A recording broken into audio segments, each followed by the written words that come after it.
Legacy. Something that defines who we are and who we will become. Our passion is what drives us, motivates us to do better, be better.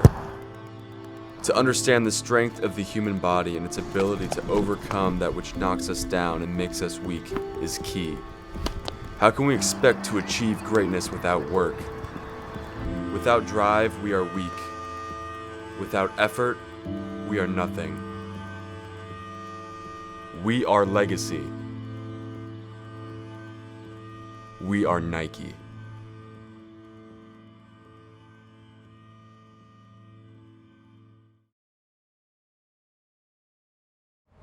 I kick rocks to pass the time to forget I'm missing you.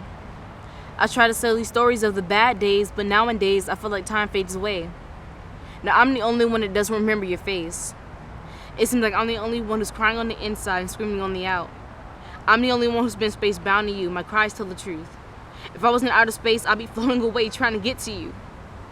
I'd be broadcasting myself on YouTube trying to remember the good news of when there used to be a me and you. My name is Janisha Heggs. I'm 18 years old and I love to write poetry. I started writing poetry when I was around 8 years old because it was a way for me to capture all the emotion that I was trying to give off that I couldn't give off when I was speaking to people. I was just writing down how I felt, and some of it rhymed, some of it didn't rhyme, and I didn't immediately start sharing my poems because they were so personal. The tears on my face seem to fade away. It seems like every day has become a bad day. And ever since you left, I've been having cloudy days. Check your weather report to say the same thing. What inspires me to write poetry is my family, struggles in life, and seeing other people overcome their struggles in life.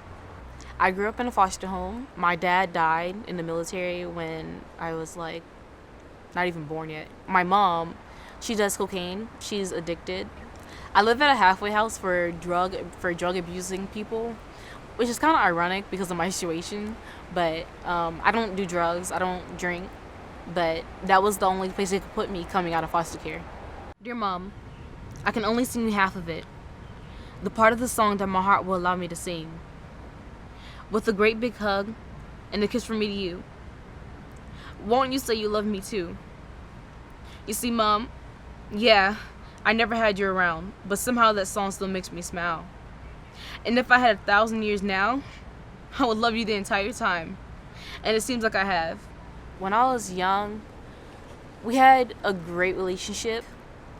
I felt like she was my everything, and she lost her parental rights. So I told her that if she's gonna still do drugs, she can't really speak to me anymore. For 18 years, she didn't really make a choice. She made it very clear that she wasn't gonna quit. After we were done talking, she went back in her room and did more cocaine. I wrote actually 3 poems about her doing cocaine. I didn't have a way to express myself. And when I found that way to express myself, it became easier and easier and easier and easier to just sit down and just write how I feel.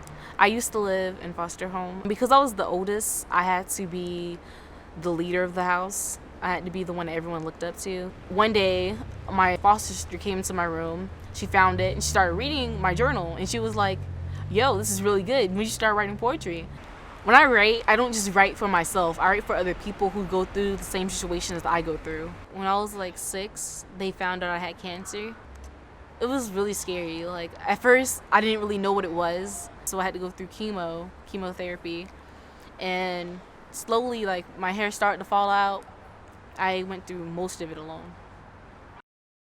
I want you to feel the empowerment of the poem. I want you to feel the pain. The way I read it is for you to feel what I'm going through. For aspiring poets, you guys are amazing.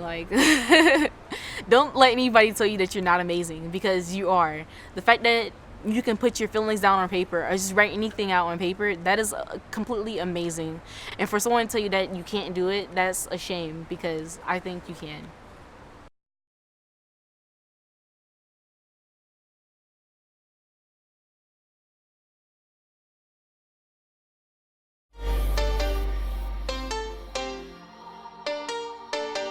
It was all on me. Then it started popping off, popping off. Here come the weed, folks. Here come the weed. weed flows. Here come the weed flows. And it started popping off, popping off, popping off.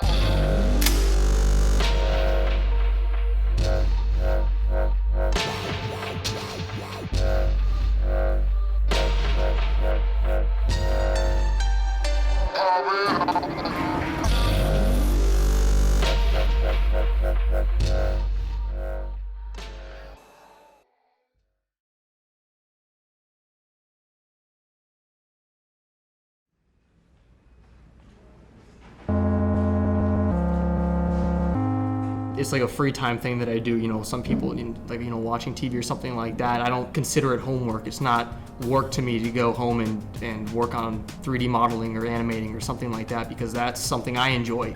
I always would aspire to be a ballerina. I had pink tutus for Halloween, and I just loved everything about it. I figured that I've been playing the piano since, I was like 4, and this is my life. This is like what I've been doing for my whole life, and I don't want to just stop. Here at Dreyfus, we get to work on our art every day, so we're getting pretty good at it. So I definitely don't want to drop the field. So when I go to college, I want to use my art in my career, because wouldn't it be awesome to have a job where I do it every day? In order to want to become something or to become a person in this business, you have to dedicate every moment, every second, you have. It's a dedication to your craft. There's rehearsals, you're constantly working pieces, you're constantly taking dance lessons, taking voice lessons, taking acting lessons, anything that you can to improve. I'd say out of the 7 days a week, I'm probably dancing 6, and at school we dance normally 4th hour, 6th hour, so that's an hour and a half, and then after school I have about 2 classes, which is another 2 or 3 hours, so probably like 20 or so hours a week. It extends far beyond our school and our class hours, because there's always a story and there's always something that needs to be reported, so you can't limit yourself to the hour and 40 minutes you get. That's really, really hard when you have the academic teachers that also demand the exact same thing, especially when you're taking multiple AP classes and honors classes and all these heavy-duty classes. My drive for doing my schoolwork, for completing it, definitely comes from my art. If I wasn't playing the piano, I was probably studying. And if I wasn't studying, I was playing the piano. So managing your time is probably the biggest part. And I guess I sacrificed like the fun part of high school or whatever, but I think it's definitely going to be worth it. You can't just have the one. You got to be strong in both. Sometimes I feel so overwhelmed and so stressed, but once I have all my EPs done, and once I have all of my things for debate done, or all my things for seeds or film, I just feel so accomplished. I just feel like I've taken a milestone and I've just done that much better.